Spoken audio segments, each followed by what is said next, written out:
domestic violence. Just don't do it. It's not right.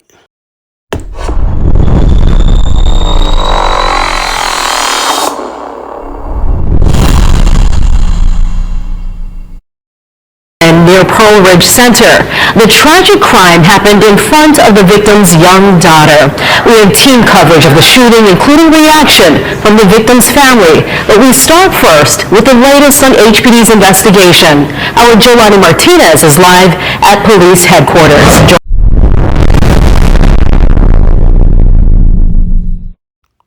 Ladies, get trained and get armed. This woman here, her estranged husband, of course, shot and killed her after many threats. This continues to happen. It's sad. And ladies, you got to do better. You got to do better. Get trained and armed.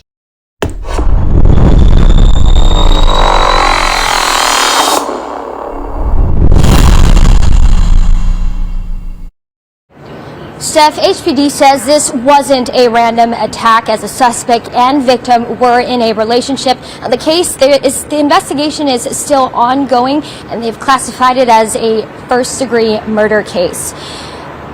Police say at around 10:15 this morning, officers responded to a suspicious circumstance case in a parking lot near Pearl Ridge Center and found a 33-year-old woman with fatal gunshot wounds. HPD confirms that a family member did witness the shooting. Relatives say it was the couple's daughter. Another witness recalls hearing multiple gunshots as he was leaving a nearby bank. And then all of a sudden I started hearing pop, pop, pop, pop, pop, pop, pop. 6 shots. And then a second or two later I heard pop, pop, pop. And I said, that's a gun, that's not fire alarm, fireworks. So I jumped behind a cement column. And then what was weird is I'm looking and I seen 3 or 4 ladies run by saying on the wall of the parking lot in the back of the cancer thing, running towards the street yelling, saying, oh no, don't. And then I heard like 5, 6, 7 seconds later, I guess whoever, I'm assuming it's a 9mm, he must have put another clip in. And then all of a sudden I hear pop, pop, pop, pop. And I said, damn, that's like 12 bullets. And then I crouched down and ran out of the parking lot. The suspect, 44-year-old Jason Cachuela, fled the scene. At around 1 this afternoon, dozens of police officers were seen in the suspect's neighborhood in Waipahu. Now, while our crews were at the Waipahu scene, police had a silver sedan towed from the area. Yes, it was believed that the suspect had that vehicle at the time of the incident. We do know that there was a TRO that was served on him, which is why this case is classified as a murder in the first degree. Police say Jason Cachuela was found dead at a home in Waipahu. Police also say a gun was used at the Waipahu location, but they're unsure if that same gun was used in the shooting at Pearl Ridge Center. Reporting live from HPD, Jolani Martinez, Hawaii News Now. Thank you very much, Jolani. The victim's family says the couple had been having marital problems. Our Annalisa Burgos spoke to the victim's mother and 8-year-old daughter at the scene and continues our team coverage of the case. And Yeah, it's incredibly tragic stuff. Lucita Aninihoa told me that she was meeting her daughter, Theresa Cachuela, at Pearl Ridge Center and was sitting inside Palimomi when she got the heartbreaking news from family members that her daughter had been shot and killed just outside, and her granddaughter witnessed everything. Grief and shock overwhelmed the family of 33-year-old Cachuela, a social media influencer and beauty entrepreneur. Aninihoa said her daughter had been abused by her husband and filed a temporary restraining order due to his continued harassment and stalking. Cachuela's 8-year-old girl told me that she saw her father shoot her mother in the head. Her youngest daughter is the one that tragically saw everything. How's she doing? She's right now, she has so much faith, this little girl. She just started praying. She doesn't believe it. She doesn't believe her mom is gone. I don't believe it. They never arrested him, knowing that he had guns, knowing that he threatened to kill the kids and her in her own garage. Now 3 children are without their mother just 3 days before Christmas. Ani Nihoa said that the tragedy could have been prevented had her daughter's requests for police help been taken seriously.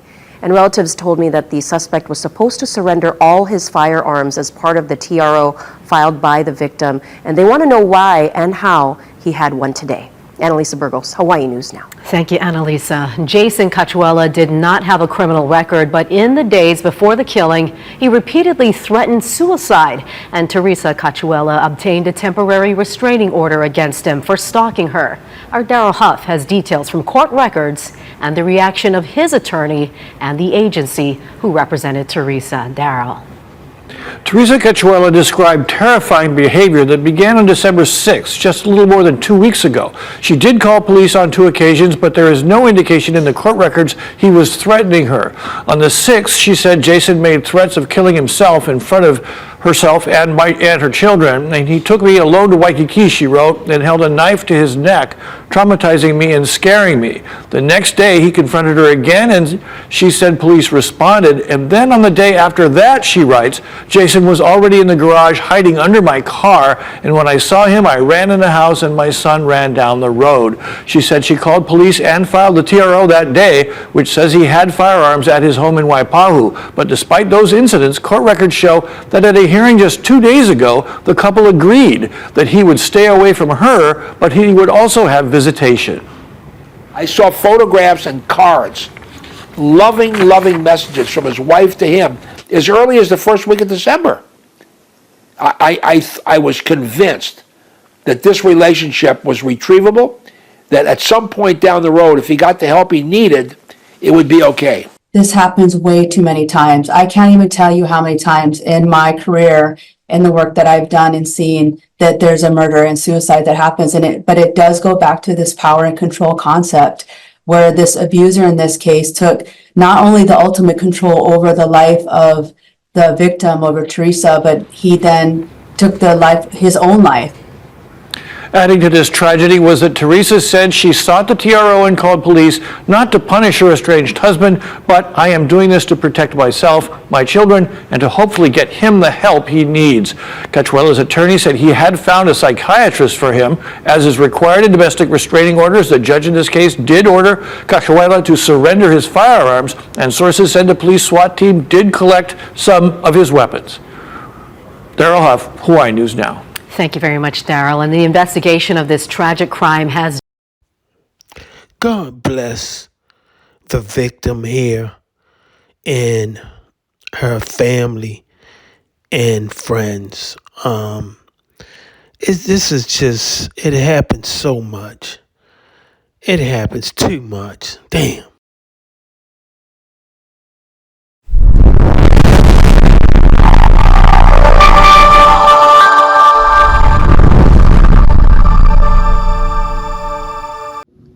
Thanks for watching. We appreciate you. Please subscribe.